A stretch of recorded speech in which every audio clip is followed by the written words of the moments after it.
Hey guys, how are you all? My name is Muktadhi, and in today's video lecture, we are going to learn about continental drift theory. बहुत important theory है continental drift theory. Exam में यहाँ से question generally पूछा जाता है। तो शुरू करते हैं हमारा आज का video lecture. This is a brief introduction of mine. Those who wanted to know about my educational qualification, they can have a look.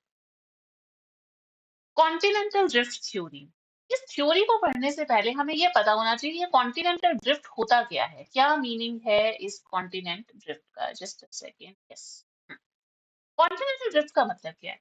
देखो, मिलियंस ऑफ इयर्स से कॉन्टिनेंट्स जो है वो मूव कर रहे हैं अक्रॉस द ओशियन बेड। ठीक है, कॉन्टिनेंट्स का मूवमेंट जो ये हो रहा है इसी को कॉन्टिनेंटल ड्रिफ्ट बोला जाता है। So continental drift means what? Mass movement of continents across the ocean bed over millions of years. यहाँ पे आज इस वीडियो लेक्चर में जो हम पढ़ने जा रहे हैं वो है continental drift theory of Wegener. But continental drift के बारे में पहले भी बात हो चुकी है। देखो, सबसे पहला जो नाम इसके अंदर आता है ना वो है अंटोनियो स्नाइडर का। Antonio Snyder. ये जो अंटोनियो स्नाइडर नाम का जो ये बंदा था, इसने क्या किया था, 1858 के करीब इसने ड्रिफ्ट हाइपोथेसिस दिया था। सबसे पहले इसी ने ही बात की थी ड्रिफ्ट हाइपोथेसिस, ड्रिफ्ट के बारे में। ठीक है, एंटोनियो स्नाइडर के बाद में आते हैं F B Taylor. F B Taylor. F B Taylor जो है, इन्होंने 1910 के अंदर 1910 में इन्होंने ड्रिफ्ट एंड डिस्प्लेसमेंट थ्योरी दी थी। Drift and displacement theory.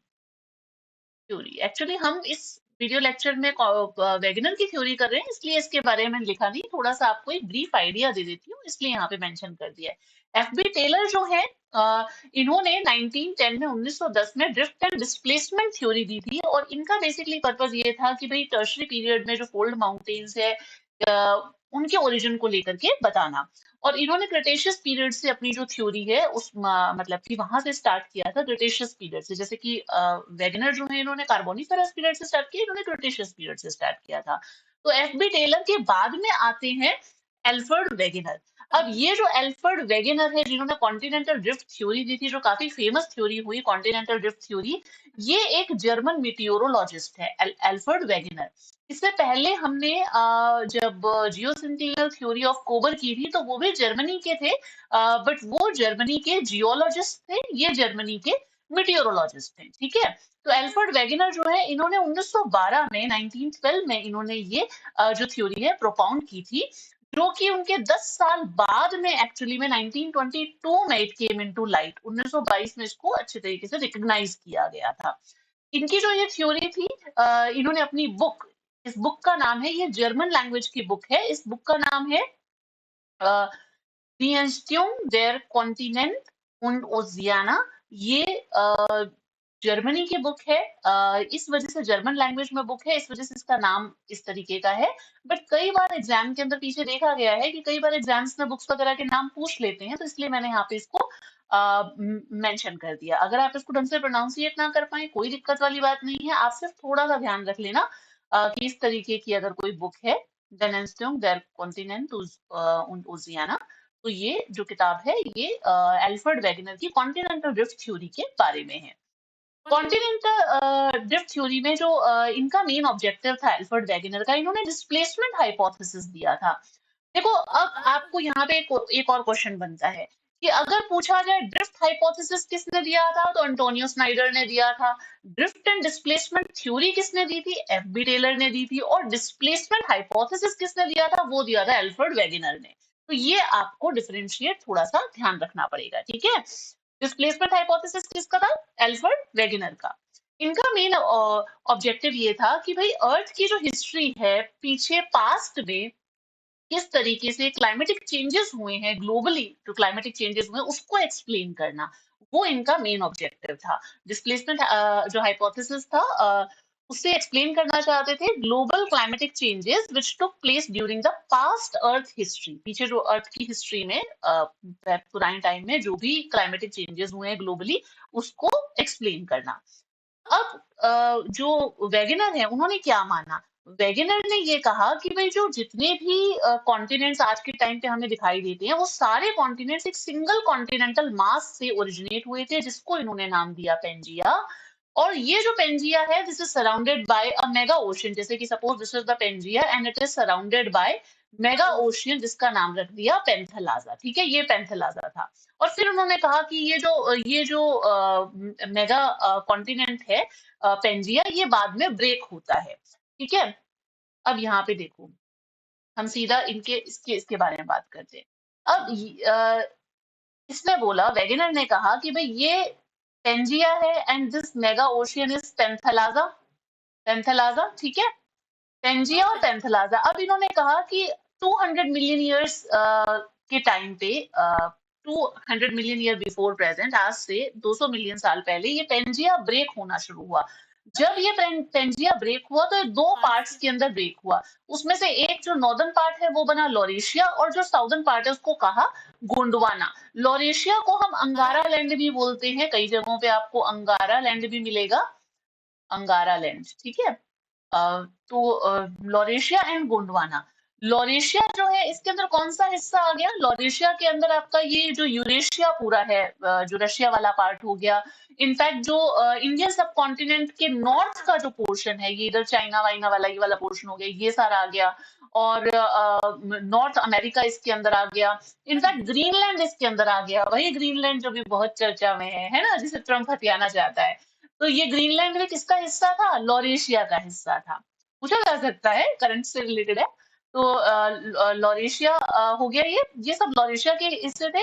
और गोंडवाना लैंड, गोंडवाना लैंड जो है ये जो साउदर्न पार्ट था इस कॉन्टिनेंटल मास का, पेंजिया का, उसके अंदर आ जाता है। उसके अंदर काफी सारे कॉन्टिनेंट्स है, जिसके अंदर से एक हमारा अफ्रीका हो गया, साउथ अमेरिका हो गया इसके अंदर, इंडिया हो गया इसके अंदर, मेडागास्कर हो गया, अंटार्कटिका हो गया, ऑस्ट्रेलिया हो गया, और जो ये आपके ईस्ट इंडीज वगैरह हैं, अरेबिया, मलेशिया, ये सारे के सारे इसके अंदर आ जाते हैं। तो ये गोंडवाना का हिस्सा था। ठीक है, ये देखो, फिर उसके बाद में ये वापस से मतलब जब ये ब्रेक हुआ तब इनके बीच में ये इंटरवीनिंग वाटर बॉडी बन गई। इस वाटर बॉडी का नाम था टेथिस सी। इसने क्या नाम दिया इसका? Tethys sea. ठीक है, टेथिस सी। अब आगे का हम आगे देखते हैं। अब देखो, यहाँ पे इसने कहा 200 मिलियन ईयर्स बिफोर प्रेजेंट जो पेंजिया है वो ब्रेक होना शुरू हुआ। और इसकी जो थ्योरी थी, वेगेनर की जो थ्योरी थी, वो शुरू होती है कार्बोनिफेरस पीरियड से। बताया था मैंने, कार्बोनिफेरस पीरियड से शुरू होती है। इसने कहा कि ब्रेक होने के बाद में भी जो कॉन्टिनेंट है ये दो डायरेक्शन के अंदर मूव कर रहे हैं। एक तो इक्वेटर वर्ड, एक तो इसकी जो मूवमेंट है वो कैसी हो रही है, वो हो रही है इक्वेटर की तरफ, एक इक्वेटर तरफ मूव हो रही है, और एक मूवमेंट हो रही है यहाँ पर वेस्ट वर्ड्स हो रही है।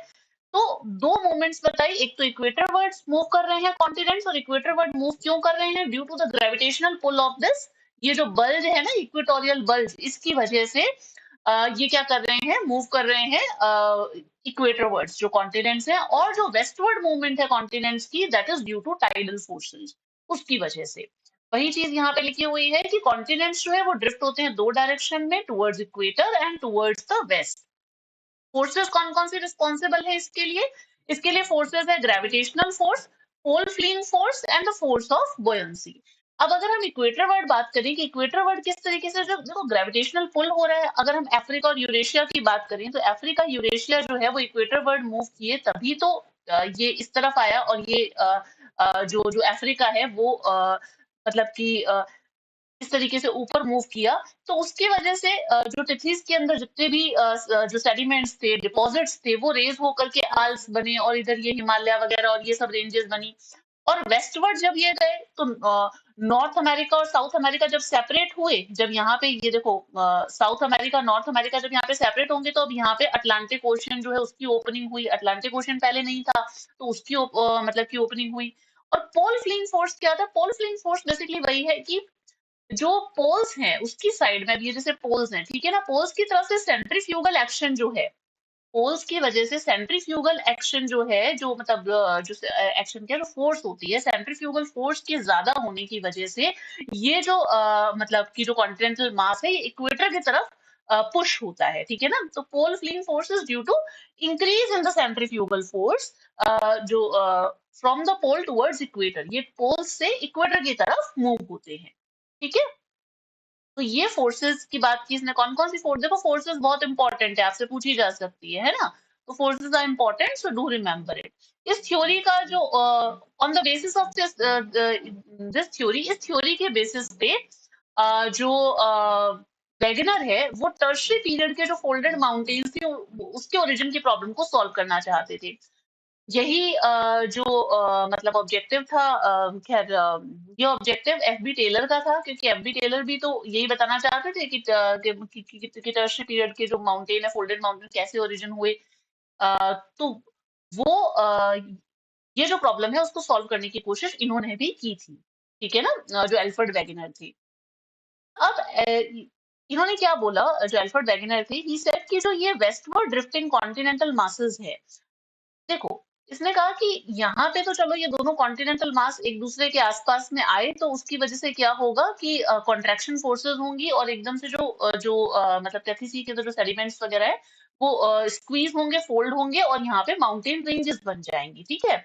बट यहाँ पे कैसे माउंटेन्स बनेंगे, जो हमें पता है ना कि नॉर्थ अमेरिका और जो साउथ अमेरिका, जो ये कॉर्डिलेराज हैं, यहाँ पे हमने देखा रॉकीज और एंडीज माउंटेन है, ये किस तरीके से, इन्होंने कहा कि जब ये मूवमेंट इसकी वेस्टवर्ड होती है, ये अपने जो नॉर्थ अमेरिका और साउथ अमेरिका जब वेस्टवर्ड मूव करते हैं, तो वेस्टवर्ड मूवमेंट की वजह से जो ओशियन बेड है उसके जो रॉक्स हैं वो रेजिस्टेंट क्रिएट करेंगी और उस रेजिस्टेंस की वजह से क्या होगा कि जो मतलब वही बकलिंग होगी, फोल्डिंग होगी और ये रेंजेस के रूप में यहाँ पर माउंटेन्स जो हैं वो खड़े हो जाएंगे।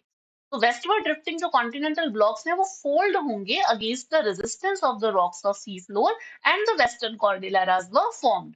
और इन्होंने कहा कि फिर आइलैंड आर्क कैसे बनेंगे, तो आइलैंड आर्क का भी मतलब खैर ये बहुत अच्छी तरीके से नहीं एक्सप्लेन कर पाए थे, मतलब कि आइलैंड आर्क ऑफ स्टून्स किस तरीके से बन पाएंगे। बट फिर भी जो वैगनर थे उन्होंने कहा कि आइलैंड आर्क ऑफ स्टून्स जो हैं वो फॉर्म होते हैं due to the differential rate of continental drift. इन्होंने कहा कि इधर की तरफ तो ये जो मूव कर रहे हैं कॉन्टिनेंट्स का जो मूवमेंट जो आपका मतलब वेस्टवर्ड हो रहा है, तो ये वेस्टर्न साइड का जो मूवमेंट है वो तो फास्ट होगा, बट जो ईस्टर्न साइड है, ये जो पीछे वाला हिस्सा है, ये लैग बिहाइंड करेगा, मतलब ये पीछे रह जाएगा, तो इस वजह से यहाँ पे रेजिस्टेंस कम होगा, तो यहाँ पे आइलैंड्स जो हैं वो बन जाएंगे, ठीक है? ये बात इन्होंने यहाँ पर कही थी। इसी को अगर हम देखें कॉन्टिनेंटल ड्रिफ्ट की अगर स्टेजेस भी देखें, तो सबसे पहले कि भाई 200 मिलियन ईयर से पहले अगर हम बात करें कार्बोनिफेरस पीरियड के अंदर, तो उस टाइम पे पेंजिया था। फिर 200 मिलियन ईयर के जो मिलियन ईयर बिफोर प्रेजेंट, ये पेंजिया जो है वो ब्रेक होना शुरू हुआ। फिर उसके बाद में मीजोजोइक जो पीरियड था, मीजोजोइक पीरियड जो था उसके अंदर ये दो पार्ट्स में डिवाइड हो गया, लॉरेशियन गोंडवाना में। फिर उसके बाद में 100 मिलियन ईयर्स एगो ये क्या हुआ कि ये जो नॉर्थ अमेरिका और साउथ अमेरिका थे, इनकी वेस्टवर्ड मूवमेंट हुई और अटलांटिक की यहाँ पे ओपनिंग शुरू हुई उस टाइम पे, और ये आज का टाइम है। फिर उसके बाद में जो लास्ट स्टेज आती है वो ओरिजिनल स्टेज है, जिस टाइम पे सारे माउंटेन्स वगैरह बन गए, और ये हमारा आज के टाइम का अर्थ का वो है कि मतलब कॉन्टिनेंट्स की पोजिशन है, राइट? तो ये इसकी थ्योरी थी इन अ नटशेल। अब अगर हम इसकी थ्योरी के सपोर्ट में एविडेंसेस, क्योंकि यहाँ से चीजें पूछी जाती है कि क्या क्या एविडेंसेस थे, तो एविडेंसेस आपको पता होनी चाहिए। देखो, इसकी थ्योरी के सपोर्ट में इसने कुछ एविडेंसेस दिए। इसने कहा कि भाई एक तो जिक्सॉ फिट। जिक्सॉ फिट क्या होता है, आप मुझे देखते हो ना कि जैसे जब हम पजल्स वगैरह और बचपन में खेला करते थे, तो उसके अंदर होता था कि जो कटआउट्स होते थे वो एक दूसरे की एकदम फिटिंग हो जाती थी, है ना? कि जैसे कार्डबोर्ड के कुछ पीसेस हैं, कोई एक इमेज है और वो सारे निकाल के दिए जाते थे और आपको उसको फिक्स करना होता था, बस वही होता है जिक्सॉ फिट। तो इसने कहा कि देखो, इसने कहा कि अगर आप साउथ अमेरिका के, this is south America and this is Africa, right? इसने कहा कि साउथ अमेरिका और अफ्रीका की अगर आप कोस्ट लाइन को, साउथ अमेरिका की जो ये आपकी ईस्टर्न कोस्ट लाइन है और अफ्रीका की जो वेस्टर्न कोस्ट लाइन है, इसको जब अगर आप एकदम से फिट करो, तो जो जो अटलांटिक ओशन वाली साइड जो इनके जो कोस्ट है उसको अगर आप फिट करो, तो आपको बिल्कुल रिमार्केबल सिमिलैरिटी मिलती है, बिल्कुल अच्छी तरीके से फिट इन हो जाती है। और ये सिर्फ यहीं पे ही नहीं है, ये इनफैक्ट इस साइड में भी अगर आप देखोगे तो इंडिया हो गया, मेडागास्कर हो गया और अफ्रीका का ये वाला जो पूरा पोर्शन हो गया, इसकी भी फिटिंग बहुत मतलब रिमार्केबली ये भी बहुत अच्छी तरीके से फिट हो जाता है। तो इसने कहा कि भाई इस तरीके की फिटिंग आपको सिर्फ तभी मिल सकती है जब कभी पहले एंशियंट टाइम में ये एक ही लैंडमार्क का हिस्सा रहा हुआ हो, वरना इतना एग्जैक्टली कैसे फिट हो जाएगा। तो ये इसका एक एविडेंस था जिगसॉ फिट, ठीक है ना। According to him geographical similarity जो है along both the coast of the Atlantic ocean. खैर सारे कॉन्टिनेंट्स जो आज के हैं वो मतलब कि उनकी आपस में इतनी ज्यादा फिटिंग है नहीं। खैर ये इसके इवैल्यूएशन में भी आएगा। बट कुछ जो इसने मतलब कि एग्जांपल दिया वो यहाँ पे साउथ अमेरिका, अफ्रीका और इंडिया और इनका ही था। फिर उसके बाद में नेक्स्ट कम जियोलॉजिकल एविडेंसेस। इसने कुछ जियोलॉजिकल एविडेंस भी दिए। इसने कहा कि जो अपलेशियन माउंटेन्स हैं, राइट, ये देखो यहाँ पे अगर हम वर्ल्ड का मैप देखें इसके अंदर यहाँ पे आपके अपलेशियन माउंटेन्स आते हैं। इसने कहा अपलेशियन माउंटेन्स जो हैं जो कि यहाँ पे ओशियन में आकर के क्या होते हैं, टर्मिनेट हो जाते हैं न्यू फाउंडलैंड से इधर होकर के फिर टर्मिनेट, और फिर उसके बाद में वापस आपको रीअपियर दिखाई देते हैं। ये इधर आयरलैंड, वेल्स और यहाँ पे आपको ये वापस दिखाई देते हैं। ये अपलेशियन माउंटेन्स ये जो उस साइड में दिखाई दे रहे हैं। तो इसने कहा कि ये कैसे पॉसिबल हो सकता है, क्योंकि बीच में वाटर बॉडी है। ये तभी पॉसिबल होता है हो सकता है जब ये दोनों कॉन्टिनेंटल मास एक टाइम पे एक ही कॉन्टिनेंटल मास का हिस्सा रहा हुआ हो, है ना। तो ये इस तरीके से इसने जियोलॉजिकल मतलब एविडेंस दिया था कि अपलेशियन माउंटेन्स जो है वो टर्मिनेट हो जाते हैं ओशियन में और फिर उसके बाद में रीअपियर होते हैं एट द आयरलैंड, वेल्स और नॉर्थ वेस्ट यूरोप पे ये रीअपियर होते हैं।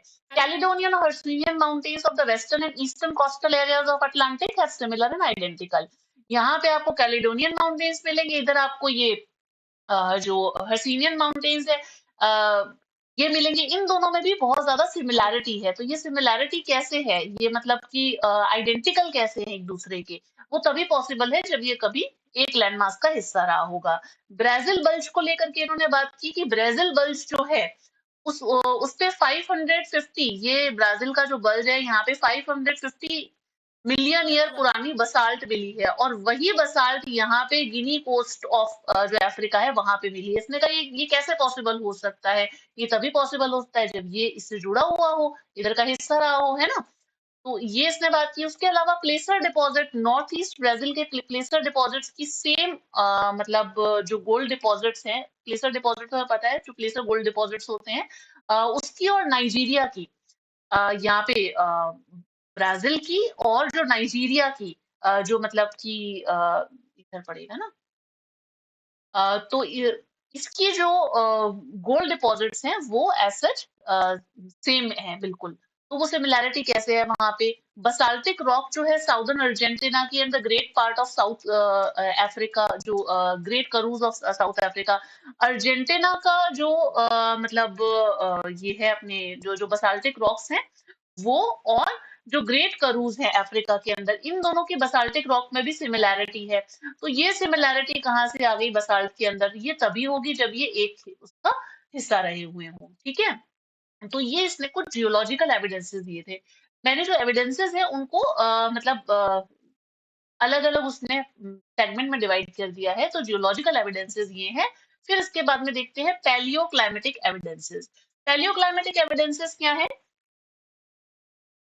कोलफील्ड्स जो है यूरोप के, पैलियोक्लाइमेटिक एविडेंसेस में आ जाता है कि कोलफील्ड्स जो है यूरोप के, they are located between 52 degree to 60 degree northern latitude. Europe के जो कोलफील्ड है वो कौन से पीरियड के हैं, वो हैं आपके Permian, Permian and Carboniferous period के। Carboniferous period was the age of coal, है ना, हमने पढ़ा था। तो ये कार्बोनिफेरस पीरियड के जो ये पर्मियन एंड कार्बोनिफेरस पीरियड के जो कोल फील्ड्स हैं यूरोप के अंदर, ये 52 टू 60 डिग्री नॉर्दर्न लैटिट्यूड पे लोकेटेड है। अब आप खुद सोचो ये जो लैटिट्यूड है temperate latitude with coniferous trees, it's a climatic anomaly. Glacier deposit equator के पास में मिल रहे हैं, तो ये कैसे पॉसिबल हो गया, ये भी एक क्लाइमेटिक एनोमली है। फॉसिल्स जो है पोलर एनिमल्स के वो अफ्रीका में 10 डिग्री साउथ पे मिल रहे हैं, तो इक्वेटोरियल रीजन पे तो जो पोलर एनिमल्स हैं उनके फॉसिल्स कहाँ से मिलेंगे। तो ये सारी की सारी इसने क्लाइमेटिक एनोमलीज बताई, एनोमलीज, ठीक है। अब इसने कहा कि ये केवल तभी पॉसिबल हो सकता है कि जब हम जो पेंजिया है क्योंकि इसने कार्बोनिफेरस पीरियड से शुरू किया था। इसने कहा पेंजिया को अगर यहाँ पर लोकेट कर दिया जाए, कि वो अगर यहाँ पे नियर डरबन डरबन के पास में अगर लोकेटेड है, तो क्या होगा, तो जो आज जो 60 डिग्री नॉर्दर्न लैटिट्यूड्स है, जो अगर हम 60 डिग्री नॉर्दर्न लैटिट्यूड की बात करें, तो वो कहाँ पे आ जाएगी, उसकी पोजीशन यहाँ पे इक्वेटर के पास में, राइट। तो उसकी पोजीशन यहाँ पे इक्वेटर के पास में आएगी, तो इक्वेटोरियल लैंड्स जो है और वो कहाँ चले जाएंगी, देखो। अगर ये अपने पोलर रीजन है, या फिर सब पोलर रीजन है, वो अगर इक्वेटोरियल रीजन पे आ गया, क्योंकि इसकी पोजीशन यहाँ पे है, तो जो इक्वेटोरियल रीजन है वो कहाँ मूव कर जाएगा, वो सब पोलर रीजन में मूव कर जाएगा। तो फिर ये पॉसिबल है कि भाई अगर इक्वेटोरियल रीजन ही, जो आज का इक्वेटोरियल रीजन है, वो उस टाइम पे अगर सब पोलर रीजन में था, तो ये चीज पॉसिबल है कि पोलर एनिमल्स के फॉसिल्स मिल सकते हैं, ग्लेशियल डिपॉजिट्स मिल सकते हैं इक्वेटर पर, है ना। तब ये कंडीशंस जो है वो पॉसिबल है।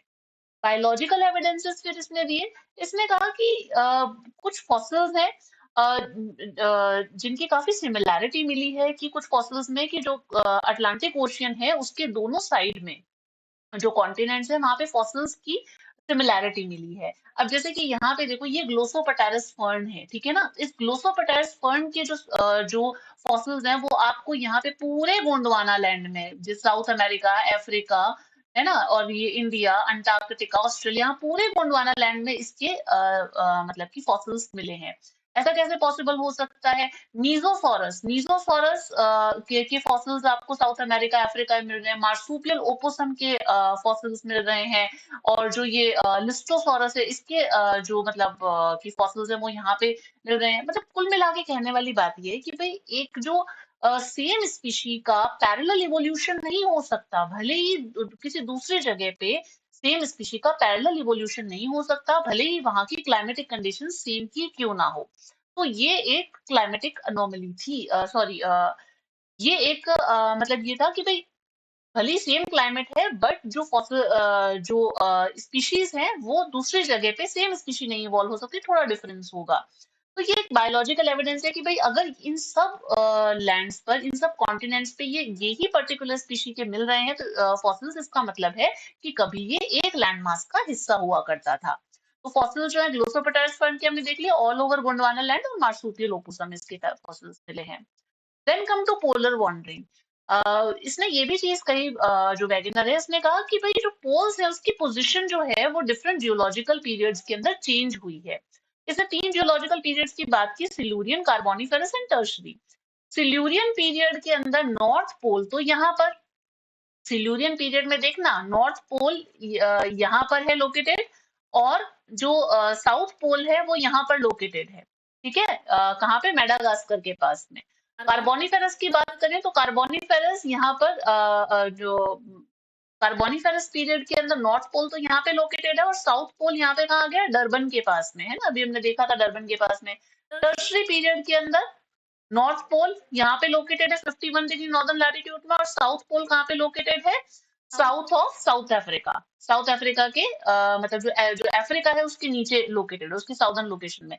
तो आप देख रहे हो कि किस तरीके से पोल्स जो हैं उसकी पोजीशन जो है वो चेंज हो रही है विद द मतलब जो जियोलॉजिकल पीरियड में जैसे चेंज हो रहा है, वैसे तो पोल्स की पोजीशन भी चेंज हो रही है। तो इसने कहा कि इस वजह से हम ये कह सकते हैं कि भाई जो मतलब इक्वेटर पे अगर आपको पोलर मतलब जो फॉसिल्स वगैरह हैं उनके मतलब एविडेंसेस मिल रहे हैं, या फिर कोल बेल्ट्स अगर आपको टेम्परेट रीजन्स पे मिल रही हैं, तो ये सब पॉसिबल है, बिकॉज इस तरीके से पोल्स भी चेंज हुए हैं। जैसे आज हमें मतलब कि जहाँ पे आज हमारे geographical north and south poles हैं, हमेशा ये वहीं पर नहीं थे। तो this is about the continental drift theory of Wegener. अब इसका इवैल्यूएशन देख लेते हैं, इस थ्योरी के बारे में, और लोगों ने क्या कहा, क्या चीजें इसकी मानी, क्या चीजें नहीं मानी। सबसे पहले तो जो फोर्सेस इसने बताई थी, ये ढंग से एक्सप्लेन भी नहीं कर पाया इस चीज को, और लोगों ने रिजेक्ट भी कर दिया। उन्होंने कहा कि भाई बोयंसी और जो ये प्लावकता जो होती है, बोयंसी वो, और जो टाइडल फोर्सेस है, वो इतनी स्ट्रांग नहीं होती कि इतने बड़े बड़े कॉन्टिनेंट्स को ड्रिफ्ट कर दें। टाइडल फोर्सेस से हम ये समझ सकते हैं कि भाई चलो ठीक है, वाटर है जो मूव कर रहा है, क्योंकि टाइड्स आ रहे हैं, बट एक पूरा कॉन्टिनेंट को ड्रिफ्ट कर दें तो इतनी वो नहीं होती है, तो इस चीज को माना नहीं गया। उसके अलावा इसने ये बोला कि movement take place in all direction. इसमें देखो मूवमेंट तो जो थी, अब ये कॉन्टिनेंट है, उसकी अभी सपोज ये ब्रेक होगा, इसकी मूवमेंट सभी डायरेक्शन के अंदर होनी चाहिए। ऐसा क्यों है कि इसकी मूवमेंट सिर्फ इक्वेटर वर्ड्स और सिर्फ वेस्टवर्ड ही होगी? तो ये ढंग से नहीं चीज एक्सप्लेन कर पाया कि इसकी मूवमेंट सिर्फ इक्वेटर वर्ड और वेस्टवर्ड ही क्यों होगी। मूवमेंट तो सारी डायरेक्शन में होनी चाहिए।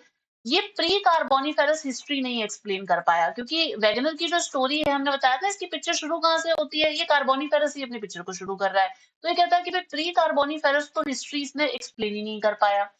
इसकी थ्योरी में कहीं पे भी ओशियंस को कंसिडर नहीं किया गया। कॉन्टिनेंट्स की बात की गई कि किस तरीके से कॉन्टिनेंट्स जो हैं वो ओशियन बेड पे, चलो वो जो रॉक्स हैं वो मतलब कि फिर फोल्ड हो जाएंगी, उनसे रेजिस्टेंस मिलेगा, फोल्ड हो जाएंगी और वो माउंटेन्स के रूप में खड़ी हो गई। चलो ये चीज सब समझ में आ गई, बट ओशियंस को इसने कंसिडर नहीं किया और ओशियानिक रिजेस की फॉर्मेशन की इसने कहीं पे भी बात नहीं की।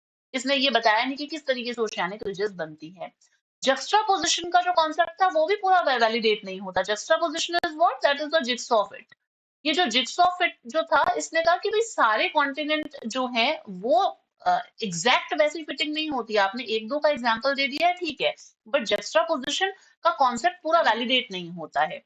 अर्थ की क्रस्ट जो है वो ऐसा माना जाता है कि बहुत ज्यादा रिजिड है, तो ये इतने लार्ज स्केल मोशंस कैसे हो गए अर्थ की क्रस्ट में? So that was the thing.